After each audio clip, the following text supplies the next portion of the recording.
It's your boy 1340 boy back with another video, man. So I got 2 videos dropping real soon. I got the track video. When I went to the track, got some numbers. It wasn't at a real long track. I think it was like an 8th or whatever. I got some good runs in, good practice.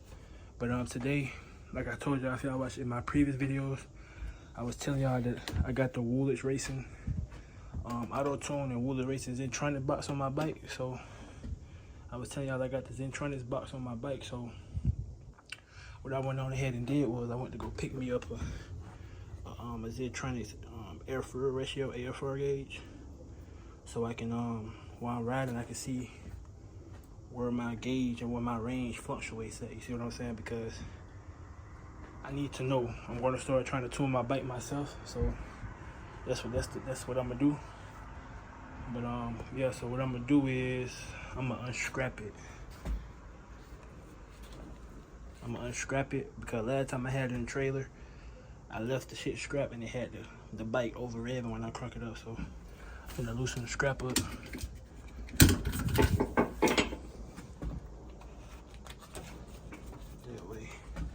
That way.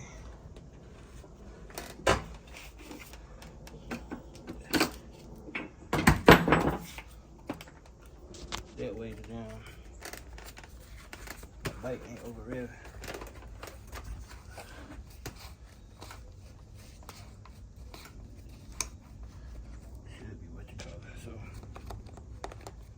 You can see, I'm gonna take this off, so I'll probably need to loosen that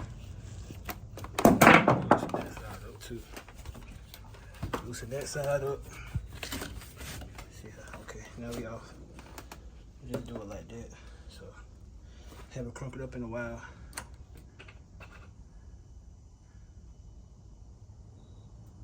Yep.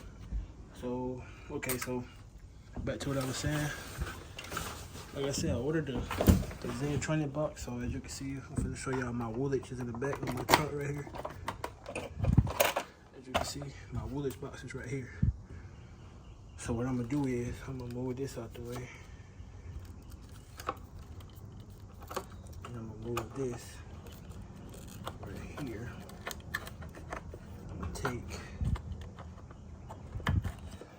as you can see, I don't know if we got light in here, but what I'm gonna do is I'm gonna take this data cable out right here and put this in there. So I'm gonna plug this in there.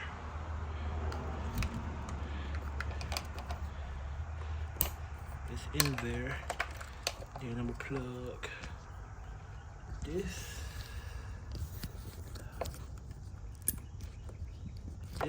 in there, the RJ2 splitter. Then what I'm gonna do is I'm gonna grab this and plug in there. So now when I power the bike on, it should come on.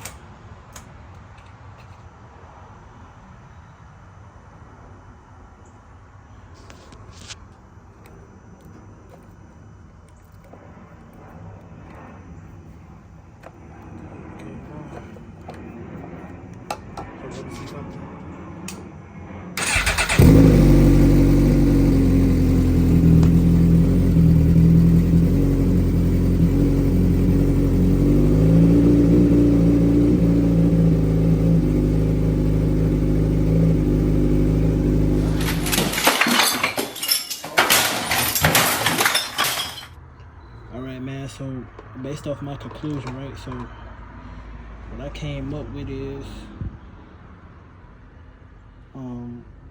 I got the RJ12 splitter, but the shit won't give this enough, it don't give it enough voltage or power to come through here to get to the wideband. So I'm gonna just have to directly hook the wideband up into the Zeitronix.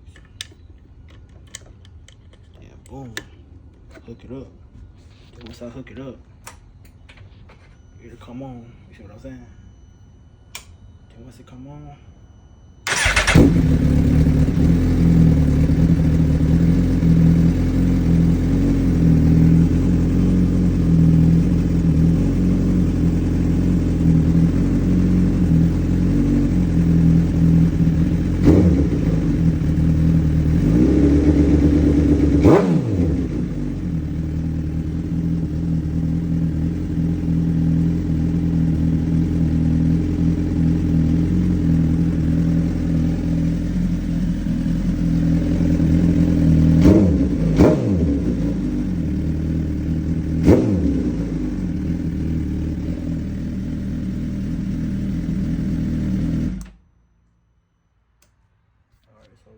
do is, my conclusion, what I'm gonna do is, so when I'm out racing and stuff, I'm gonna just plug this up.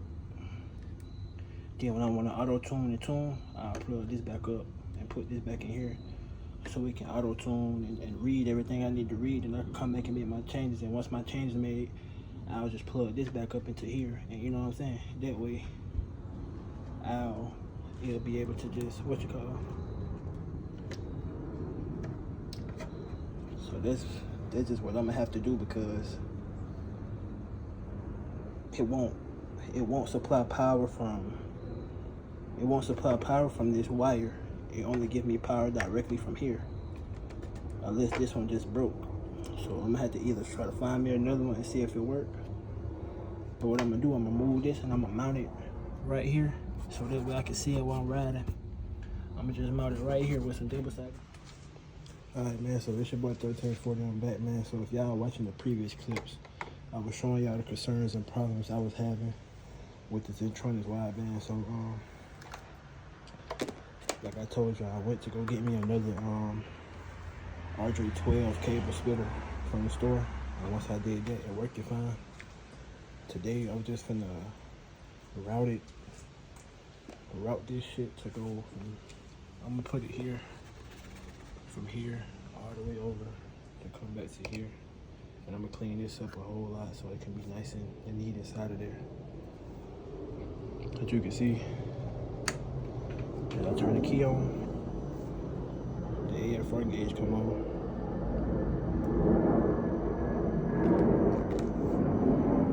Turn it off, it's off.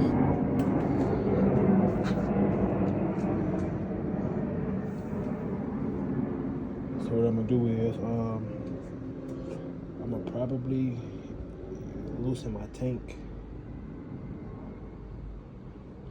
Yeah, I'm gonna probably loosen my tank up and take my seat off so I can see what's gonna be the best option to route this AF front gauge to come from here back to here neat and clean. Alright, man, so I'm back. As you can see, I took my tank off and I took my seat off. So what I'm gonna do is I'm gonna route this up under here so I can get this back to here. Then I'm gonna try to route it up under here and see can I get it to go under here and high under here to get to here, because this is gonna be the best option to where it's gonna mount it while I'm mounting it, and it's gonna be like a nice clean look. Instead of it putting it here, I'm gonna just put it here. As you can see, I got my 1340 boy built. I pretty much put the heat tape on my air box. I put it on the top and the bottom. And for it, I put it on my gas tank. As you can see, I put the tape all in my gas tank.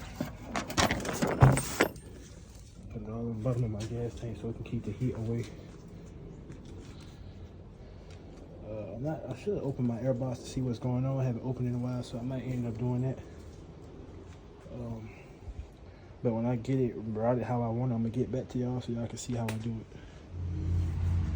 Alright, man, so I'm back. So what I did was I got my drill bit kit, and I just went ahead and drilled me a hole inside my plastic, and I just put some electrical tape around the cut so it won't get chafed or anything, so it won't get cut. What I'm gonna do is I'm gonna just route the thing through it, and then I'm gonna route it back through the bike. And then it should be neat, nice and neat, and I'm gonna show y'all the end result. And I'll get back with y'all in a minute. Alright, man, so I just ended up taking my airbox lid off and stuff so I can see where I'm gonna route it at. I'm gonna end up just loosening everything up at the bottom and moving this so I can route it right, so I can make sure that it's not hitting anything it's not supposed to. As you can see, inside of my airbox is extremely clean. Have a DNA filter, and as you can see, it is extremely clean. There's nothing in there. Inside of that is clean. There's literally not a speck of dirt or anything in here. So I appreciate this air filter. I'm gonna get back to y'all when I actually mount it up. I already got it drilled out and stuff, and I'm gonna show y'all when I'm done. Alright, man, I'm back. So as you can see, I ran it. This is how I ran mine. I put it here, but I fucked around and broke this screw right here. I fucked around and broke it fuck around and cross threaded it, but it'll be all right. So I put some JB weld behind there, but it ain't gonna hold for long. So I'm gonna just try to find me some plastic screws and just get a little screw longer than that, so it can just screw inside the plastic, and it should be all right. As you can see, I got it on. So that's how it look instead of it being right here. So I just ran it, you know what I'm saying? I ran it around here, boom, took it through here, ran it up into my box, as you can see. Boom, got the AFR gauge here. It's there, so I'm gonna crank it up in a minute once I put my tank back on. But yeah, it's on. It's just glitching right now because there ain't nothing on. But I'm gonna get back with y'all once I crank it up and get everything back together. All right, man, so I'm back with y'all, man. So I got everything back together. We got everything routed. As you can see, it's nice and clean and sleek up here, as you can see. It's nice and clean. And anybody who haven't done this, do not be trying to steal my idea. You steal my idea, tag me and show me some props. As you can see, I got it, what you call it? You know what I didn't do? I didn't connect my frill line, so I gotta take all this back off real quick. Hold on. All right, man, so I got it outside now. Like I said, as you can see, AFR gauge here. Let's see what she reading when I crank her up.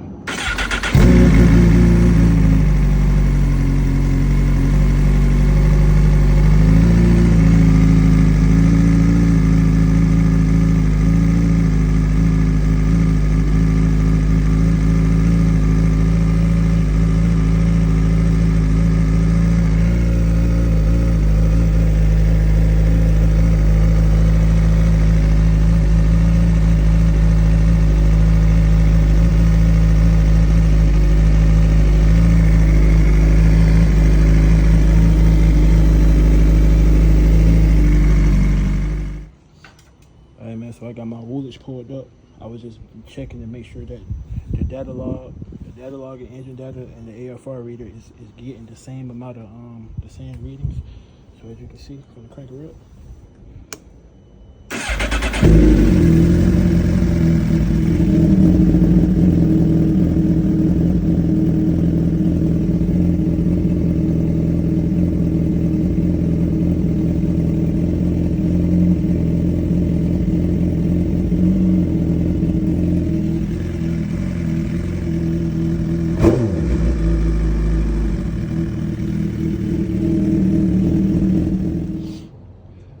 So this is the end of the video, man. I was just showing you how I installed it. As you can see, I got my Zeitronix thing right here beside my cluster. I seen everybody put them on the handlebars, but I just wanted to be different. There's always a way to be different and do different shit. Like, you ain't got to be like everybody else. I feel like that's a nice spot too. It's out the way and it's out the wind, and you know what I'm saying. So as you can see, it functions as it should. You can see it comes on when everything else come on. Boom, it shows the air-fuel ratio. So when you crank it up, my bike got good air-fuel ratio, but I'm gonna try to tweak it a little bit to see can I get some different feeling, make it feel different. Cause on top of 6th gear, it feel like it's pulling, but it stopped pulling, feel like something fighting. So I'm gonna have to go out and just really ride it and see where the air-fuel ratio at, so I can see can I tweak it or whatever. But yeah, man, this is it, man. I got it. I like it. It look pretty good. It looks sleek. It don't look congested. It look, you know what I'm saying, it look good. It look presentable. And yeah, man, that's it. I'm out, man, and I'll come to y'all. I got another video dropping before this, so y'all gonna see that video first. Then after that, I'm gonna drop this video, man, so y'all stay tuned. I got some drag racing clips. I went to the drag strip and practice. I got some decent numbers. But yeah, man, so, you know, I got a lot of stuff coming for this bike, and when the racing season come back, I'm gonna be out there almost every weekend, and we gonna go hard, man. All right, man, this is the end of the video, and I'll catch y'all in the next one.